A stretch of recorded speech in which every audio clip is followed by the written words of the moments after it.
Well, you see now We're back on. When you said his future wife, that was Helen. Helen was a friend of Nana's? Yeah, she lived in Norristown. Helen lived in Norristown. She was a friend of your Nana's there, yeah. So she commuted from Norristown to Ballard. But I was still living in 5842. Is this about when you had your gun incident? The what? The gun Yeah, that's when I was playing. I had been playing out in Yaden one night, and the possibility was that I'd have to walk home. That is, walk to the trolley, and because what we used to use is what they call the Baltimore Avenue trolley, and that used to stop running at a certain time. And sometimes I thought possibly I'd have to walk home, which was quite a ways, walk into 60th Street before I could get a trolley home. Right. I'd have to walk into to where the Baltimore trolley and the 60th Street trolley used to meet. Well, you could walk in from Lansdowne or from East Lansdowne into this one place and then catch a trolley on 60th Street. But they used to run the owl cars at that time, and I could get a ride up on the owl car, but from Lansdale into the 60th Street was quite a walk, and I was sort of this particular, and I don't know why I did it, but I this little Derringer gun I stuck in my coat pocket, my outer coat, not overcoat. It was right.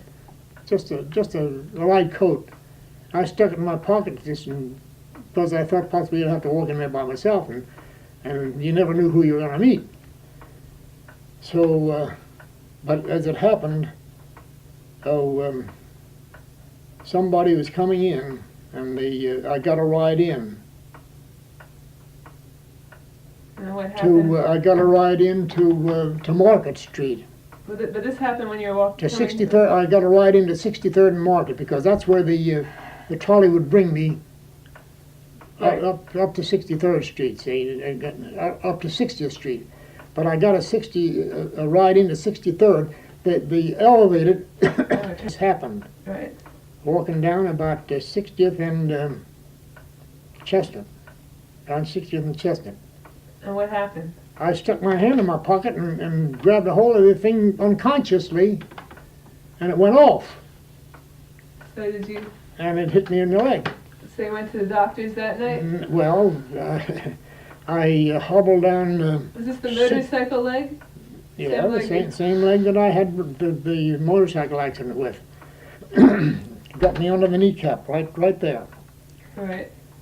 Because it was an outer coat, see, and it just right. come right in and hit me right there.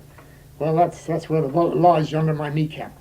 So what I walked in. I kept on walking in 60th Street into Spruce, down Spruce, and I got home. I got to 5842, and at 5844, our neighbors, was a doctor.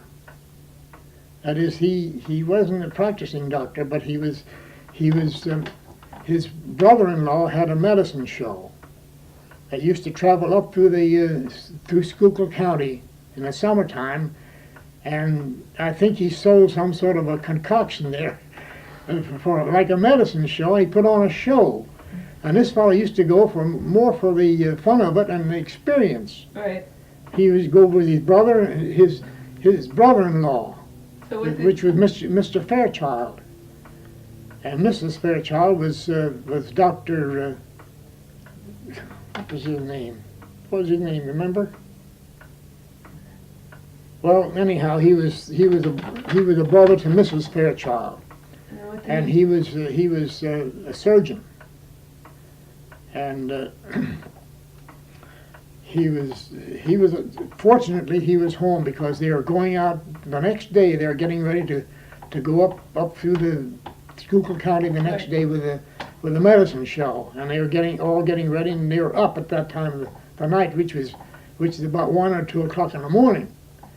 So I got up there and I flung my briefcase with all the music over on my side and went into their place and woke. And I didn't wake them up because they were still up. They were always night owls anyhow. But he looked at me and said, "Uh-oh, what have we here?" So he got to work right away to take the bullet out. So I laid on the Davenport, and he had no anesthetic of any kind, only iodine. So he stopped it all up with iodine and went after this bullet. And I guess it took him at least a half an hour or more to find it, and he finally got it. Now, in the meantime, I just had a drink of water. And he bandaged it all up after he got it. He got the bullet out. He bandaged it all up. I went over and went into the house, went to bed. Nobody knew it. Never heard me coming in. I went to bed. The next morning, Emma woke me to go to work. I said, "I don't think I'll be going in this morning." And she says, she got in there, she said, "Smell this iodine." And she wondered what was the matter, and I told her. Well, that was the beginning of about 3 weeks that I was at home. Great. Yeah. But I was still working in Bailey Banks and Biddle at the time. So let's get to the Nana part. But did you Well, have it, or is it Nana the next part? Well, now let's see. Did you have a girlfriend before Nana? Well, yes, I had my first date was through a cousin of mine. I was a friend of hers up in 52nd and now wait a minute. What was her name? Do you remember? Oh, Do you remember her name? no. Well, that's all right. Now wait a minute. Helen, what's her name? Yeah, So what was her name again? Helen Faulkner. Okay, that was. And that was my first date, and we went out to a dance. That was a fellow that I was working with, lived out in Lansdale, and we went out to a dance at the Lansdale Country Club. But I only saw her a couple of times after that. Never. It wasn't a regular. Was Nana's second date? No, not exactly the second date. There was another girl that was at the worked in Bailey Banks and Biddle. That's more convenient. Yeah, that was. She was more fond of me than I was of her. That was Ethel Rich. Now we're coming close. But by that time, I had just met her. Oh, while you were going out with Ethel Rich? While I was going out with this Ethel Rich, I went with her a couple times. You met Nana and told her that you would possibly see her again. Well, I just forget the exact time for that. But it was at the time that I was going with this Ethel Rich, and Art and Helen. It was through Art and Helen that told me about her. Said there's a girl up there in Norristown they'd like me to meet. And Art brought me up. That was in 1923, I think.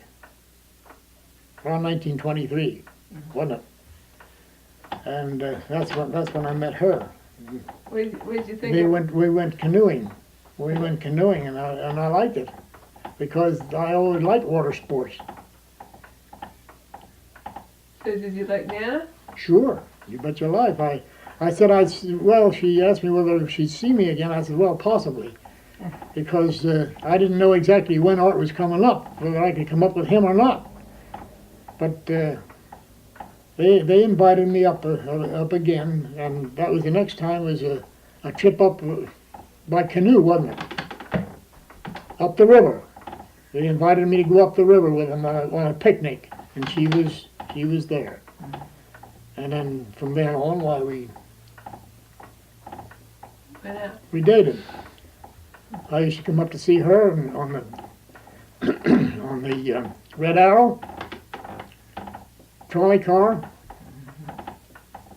No, the Allentown Limited, wasn't it? Uh-huh. Come up to Swede Street and get off at Swede Street and walk out to her place. So, Mostly walking out there. Every once in a while we'd go up to Helen's and ours and for an evening. And almost every Saturday that would come along, I'd go up to, we were up the river, weren't we?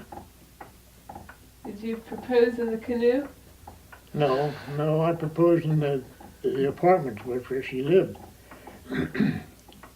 Okay, she told me about her apartment. Yeah, that's where she lived. The apartment where you lived, That's where he proposed? that's where I proposed to you. Oh, yes, oh, yes.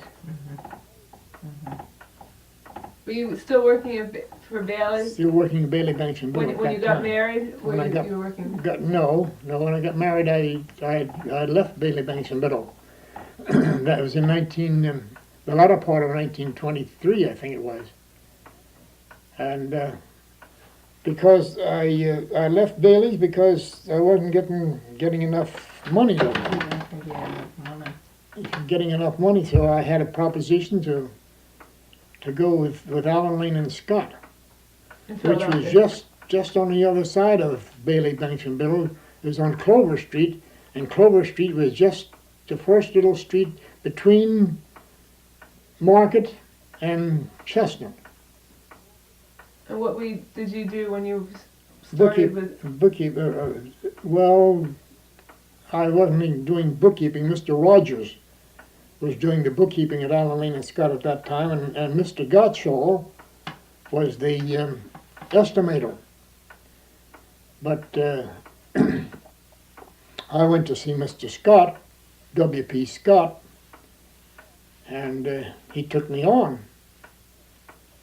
And I started working there as more or less as a clerk at $30 a week, wasn't it? $30 a week. I forgot. Yeah. I started there at $30 a week because I was only getting about $22 a week at Bailey Banks and Biddle. So this was you started working there before you got married with Alan Lane. Allen Lane and oh yes, yeah, oh yes. during Yeah, the I didn't 20s. get married till after I went to the bank. And I said, we haven't gotten that far yet. Okay. We, So this was during the flapper time. We're this talking was during about now? in the 20s, in the Roaring 20s, yeah. They were fun. Well, more or less, yes. I was getting out to almost every other weekend, every weekend, I guess, for a while there. I was playing almost every Saturday night, and sometimes in between times, maybe we'd have a wedding or something to play for. Had Prohibition started yet? No, that was later. No. I wondered if that No. would have affected. Well, now wait a minute, because at one of these places we were playing for a New Year's party, and it was Prohibition at that time. But one of the fellows in the group, not in our group, but one of the invited guests at this place out in Fox Chase, a Fox Chase Country Club, had brought some white mule. What was White Mule? White mule was corn liquor. And he brought some of it out there to this dance we were playing for. And we were playing there, it was a New Year's night. And we were playing there until, well, we played until after New Year's, but before that, before 12 o'clock, I heard an awful thump, and I looked around and here the drummer had fallen right in his drum. This guy on the slide had been feeding this white mule this liquor, and he had been drinking it. This was your drummer. Yeah, sure, our drummer. Oh boy, what a night that was. And he fell right in the drum. So that was the end of that. But we managed to finish there. And of course he was out like a light. He got sick as a horse. And our trouble was getting him in, getting him home. So we had a dickens of a time. Finally somebody offered to drive us home. And it was a very cold night. You know what New Year's is sometimes. But this happened to be a very cold night. And I stood on the running board of this car and holding this drum until we got into Philadelphia and took this guy home. And I finally got home about 3 or 4 o'clock in the morning. I think we may have skipped something. Nana? Could be. Well, no, one thing I remembered you said before, that you got called to go back on a ship in 1921. Well, that was part of my enrollment, not enlistment. It was an enrollment, and part of that you had to spend a certain number of days each summer, just like the National Guard has to spend 2 weeks right at a camp. Well, we had to spend 2 weeks on board a ship, and this happened to be a destroyer that we went on board. And as far as we were concerned, it was more like a pleasure cruise because we hadn't much to do on the thing. But we had to do it. We were on board this thing for 2 weeks. We went up to Newport. And we lay up there in Newport, and every day we'd go out for target practice. They used to have target practice. And we'd go out in Narragansett Bay. And there'd be another destroyer there. Well, practically all of the destroyers were tied up in Newport there. It was an anchorage for destroyers. And they were all tied up outside out in the bay at what they call the buoys. Every one of them would be one or two of these destroyers tied to a buoy.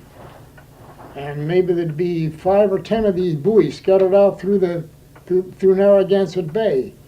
And they'd have Liberty. We used to go on Liberty once a week. And they'd have a boat from one of the ships pick us up and take us in. Maybe some other week our ship would have a boat and take it around, pick up the other guy and take him in to Newport over for 2 or 3 hours in Newport. Mm-hmm. So once that was over, then you were finished with the Navy. Then your obligation was finished. When that was over, that was the only one I had to go on, only the one. Okay.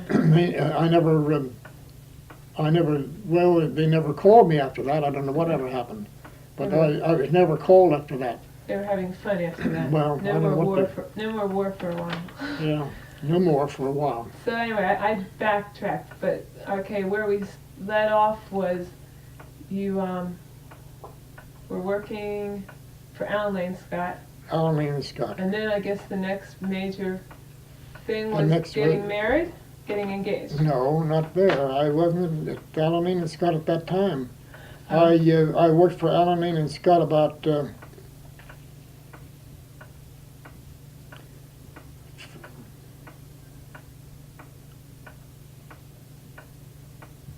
just about, let's see, I just forget how long, but anyhow, we used to have a man coming into Alan Lane Scott there. Was a very good friend of a Mr. Cooter that used to handle all the Pennsylvania Railroad advertising and the timetables, flyers, Mm-hmm. things like that. And this man used to come in there and spend his lunch hour talking to Mr. Cooter. And he had a neighbor. He lived in Ardmore, and he had a neighbor in Ardmore that worked at the Ardmore at the Marion Title and Trust Company as a bookkeeper. And this Mr. oh, what was his name? I forget his name. That's okay. He used to be a friend of Mr. Cooter's, used to come in there.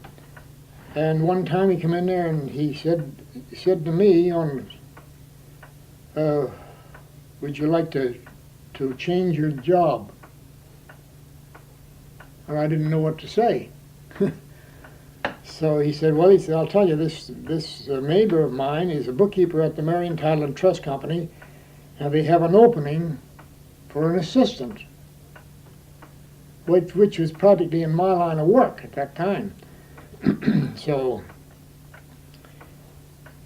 he said, would you come out, he said, and see a Mr. Claney at the bank about this job. I said, well, sure, I'll go out and see him about it. I went out and talked it over to him, and I got the job. So the first thing I did was went back and a couple of days later and told Mr. Scott. He said, that's all right. He said, go ahead, take a flyer at it. He says, if you don't like it, come back. So I was out there for 8 years. And this was still in Philadelphia? I was living in now wait a minute. Sure. Yeah, that's right. I was still living in Philadelphia. That's right. And the bank was in Philadelphia? The bank was in Ardmore. The bank was in Ardmore. So I went out and I got this job in Ardmore. And that's from Ardmore. I was out there for 8 years. I was And you commuted? I commuted to Ardmore Junction and in on the trolley from Ardmore Junction. No, I can. Yeah. Okay. I commuted from 69th Street to Ardmore. I was commuting back and forth on the trolley from 69th Street to Ardmore. Well, I was out in Ardmore for 8 years in the bank. The first 3 years I was in the bookkeeping department as an assistant to Mr. Super. Mr. Super was a bookkeeper. And gradually there came an opening for a teller downstairs, down on the cage. I was up on the balcony at that time. The bookkeeping department was on the balcony that ran around one side of the bank. And they had an opening for a teller. So Mr. Super said, go ahead, take it. He said, if you can handle it. So I took it. And I was down there for, 5 years in a cage as a teller. And that was very interesting, handling all the money and doing all kind of banking transactions down in the cage. And that was when I became acquainted with this Mrs. Friend. And Mrs. Friend was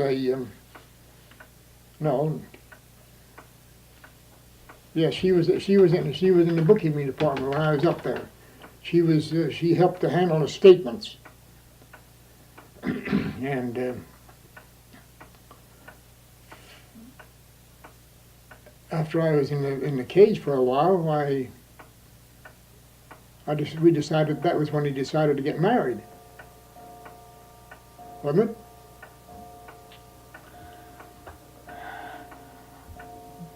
No. The time you two decided to get married? We decided to get married. Yeah, that was in 1926.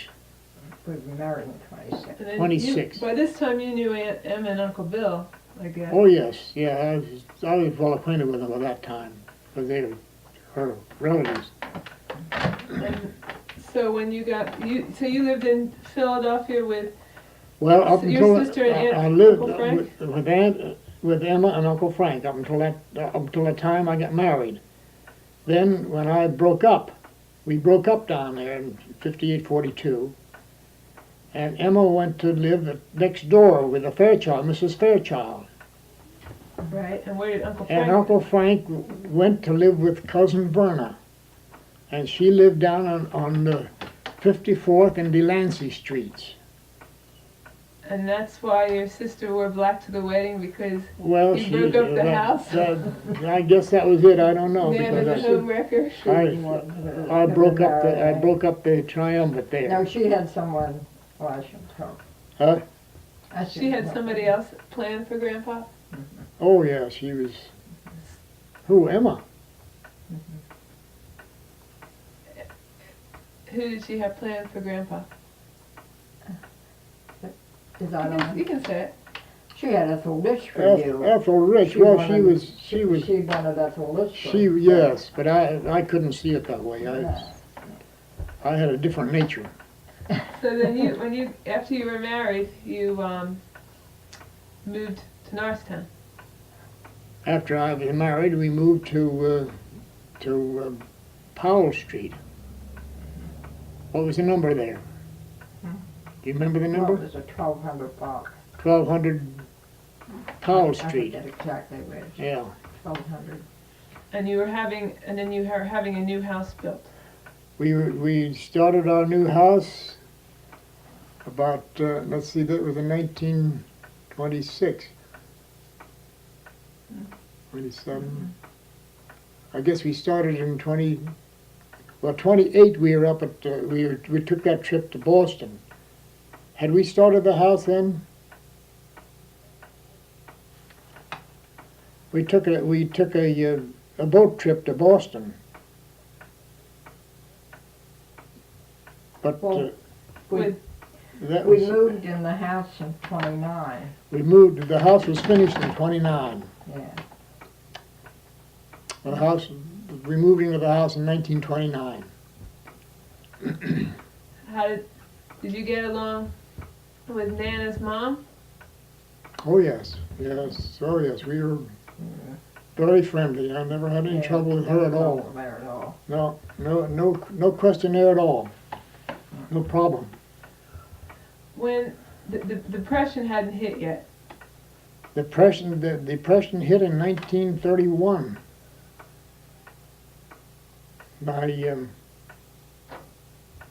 We moved into the house in 1929, and the depression hit us in 1931. In 1930, we took the trip to Florida with Raymond and Ida. And we were down there for about how long? 2 weeks. We were down there at least 2 weeks in Florida. And Mom That is going and coming. It took that time to Right. go and coming. We were only in Miami, Florida, from Wednesday until Saturday.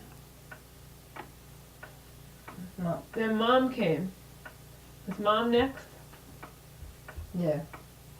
When my mother was born? Oh, she was born in 31. Yeah. She was born when the Depression hit? Yeah, just about the time just when the Depression hit. Yeah. January what is We it, were 20? the 18th. Then January the 18th, 1931. That's when she came.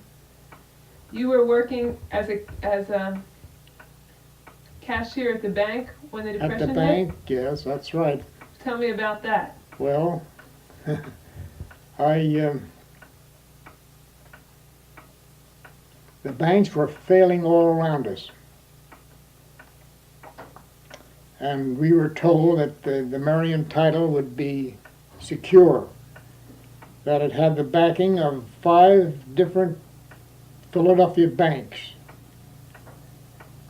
and that there would be no danger of it failing, because banks had been failing all around us. The Ardmore National, we took them over just shortly before our bank failed, and see, our bank failed in October. What was it, October 31? Yeah, she was born in January, and the bank failed in October. And I never knew anything about the failure until I was going into work. And I just happened to see on the paper the guy sitting in front of me had a newspaper, and I just happened to see the Marion title had failed, Closed. So when I got down there to work, I couldn't get in It was all, right off the bat. it was all locked up. And All locked were, up, Were yes. people there? No, there No? wasn't a run on it. There wasn't a run on the bank, no. They just, But I couldn't get in, so finally somebody told them who I was, and they let me in the side entrance. Well, that was in October, and we were there, winding up the bank affairs from October until the latter part of December. And I think they let us go on the 31st of December, 1932. 31. Oh, No, it failed in 31. The 31, they failed in 31, but it was 1932 that they finally let us go. We stayed on. They No, let us, no. huh? Wait, did you just stay on for 2 months? We stayed on, yes. So then We that stayed, That would be 31 then.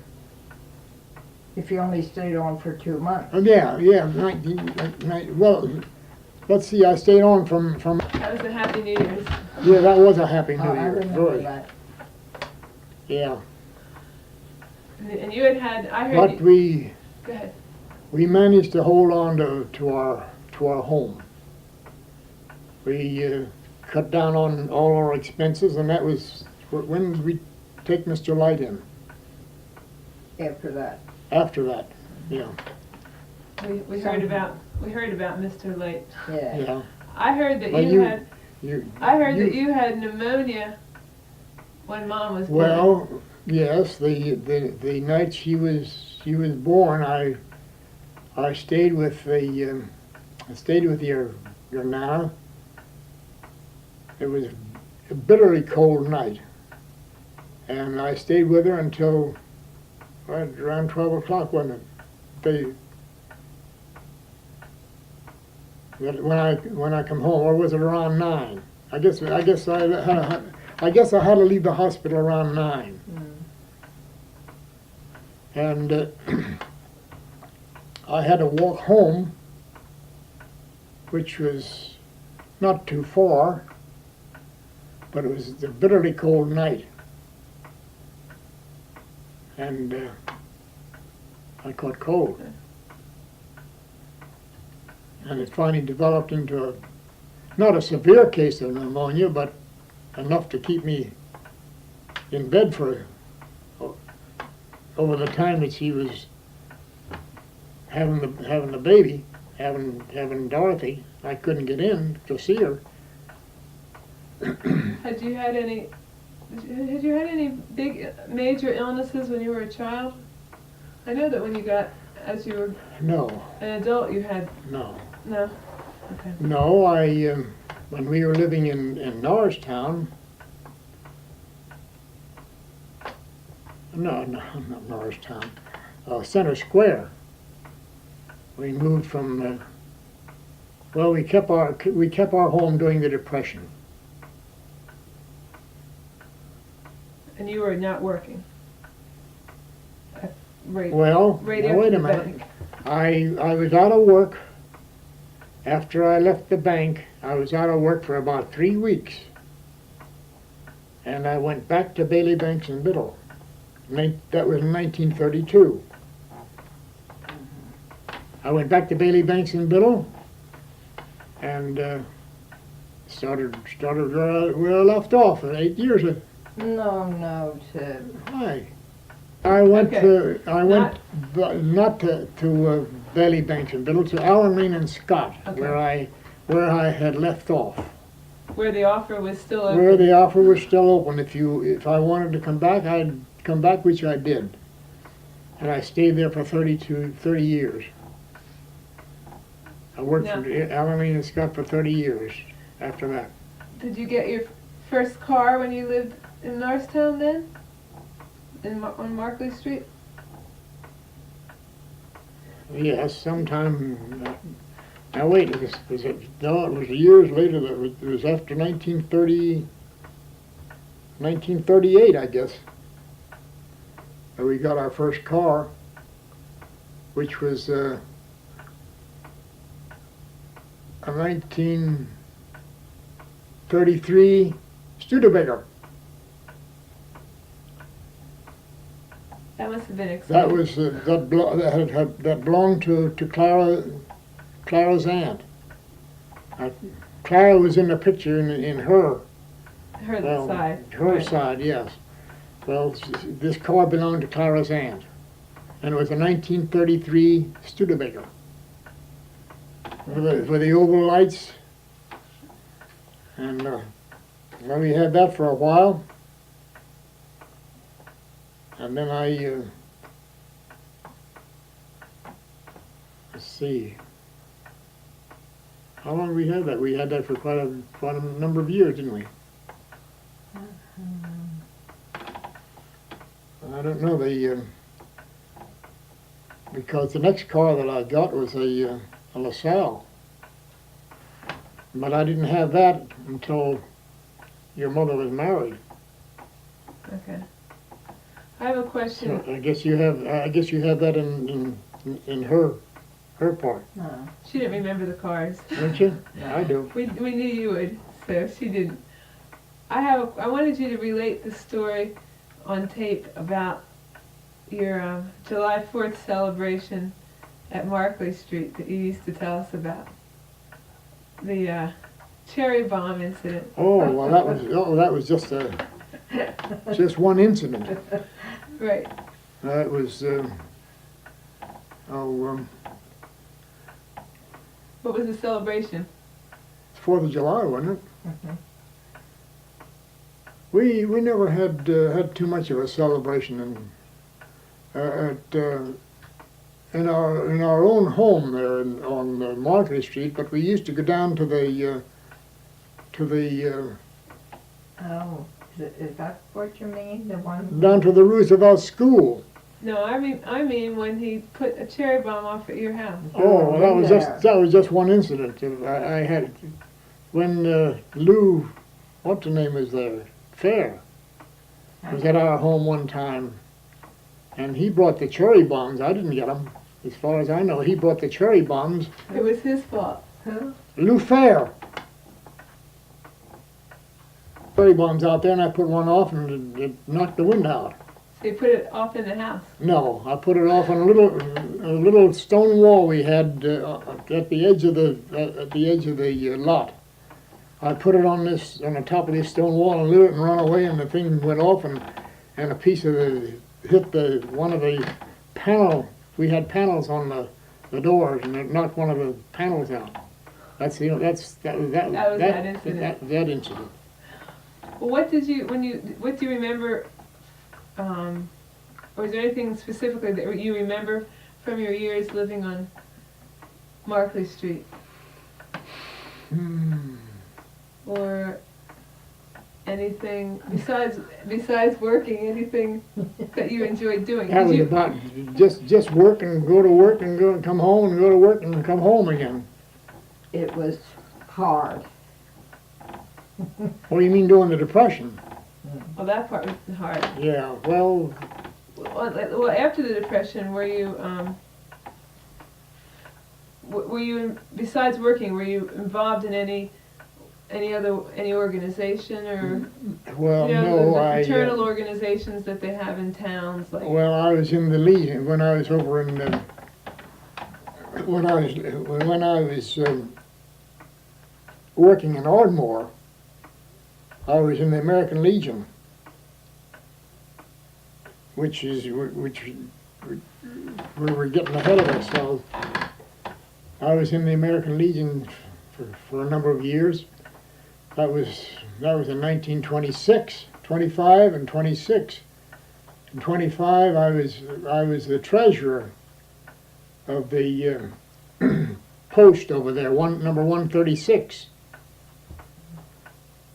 And I remember one of the times when it was doing the sesquicentennial in 26, I was in a bugle and drum corps that we had organized there. One of the fellows was a veteran, and he organized this drum and bugle corps. And we marched in the Centennial Parade in 1926 down to the Municipal Stadium in Philadelphia. Our group marched along with hundreds of others, all the way from 20th and this Parkway all the way down to the Municipal Stadium.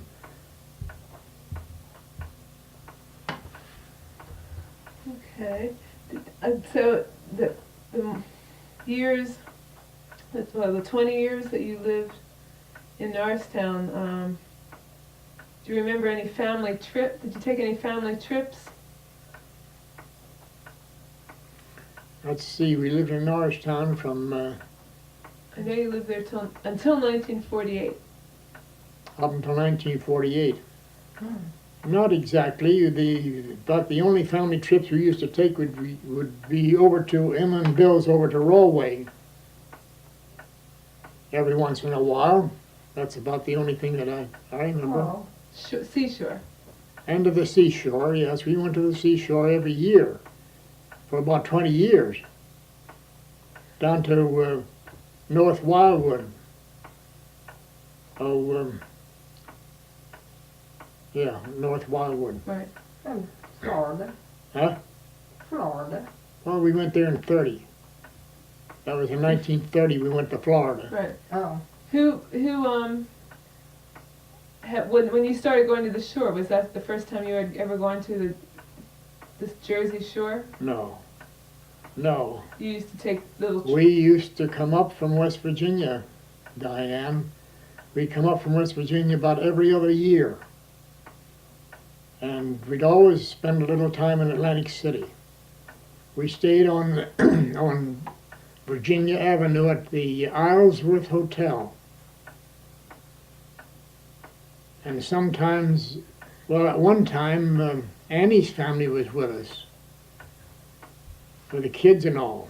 We had quite a time that time, because I remember that was the first time that they had been to the shore, and as soon as they saw the ocean, our trunks everything used to be shipped by trunk. And our trunks hadn't arrived yet with our bathing suits and stuff like that in them, but we went into the surf anyhow. Clothes and all. So one of the picture you showed me yesterday was taken in Atlantic City. There was a picture, I think that was a meeting of a chamber. Well, no, Commerce. we used to come up to as I said, we used to come up to to Philadelphia about every other year, and several of those years were, one was the Elks Convention in Philadelphia, which was, I forget the exact date, but that convention that year was held in Philadelphia. Then another year we come up, it was held in Atlantic City, and that's where that picture was from. So they would be like family, they were sort of family vacations. Well, When you would come yeah, up to- the family used to come up, yeah. But in the meantime, getting ahead of myself, Pop, as I told you before, was a life member of the Elks. And a lot of our recreation was spent over in Bluefield at the Elks Lodge Hall over there in Bluefield, which had an opera house.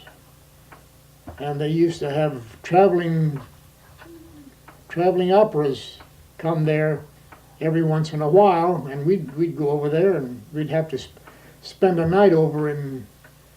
It used to be an overnight affair to go over to Bluefield and attend one of these concerts or whatever they were, or shows, and then come back the next morning by train. Everything was by train. Okay. At that time, Diane, there were no automobiles down in North Fork Right. up until about 1912, when the first car come in there was a Ford, come into to North Fork. Okay. So now we're back. We're back in Markley Street. Let me just stop for 1 second. Right. All right, let's talk about that then. Actually, the tape is we're gonna get to turn the tape over in 1 minute, because it's almost at the end of this side. But you moved in 1948. We moved in 1948. We moved out to. She wanted to go out in the country a ways, so we found this place out in Center Square, and we liked it and we bought it. Which was right on the Skipback Pike, just west of Center Square. About maybe 800 yards west of Center Square, something like that. That was when Mom was graduating from high school. That was where she graduated. She graduated when we were living there. She graduated from high school. Yeah. That was the beginning, and that was World War II also, right? Well, World War II was in it was in the 30s. We didn't get into it until Pearl Harbor, which is December the 7th,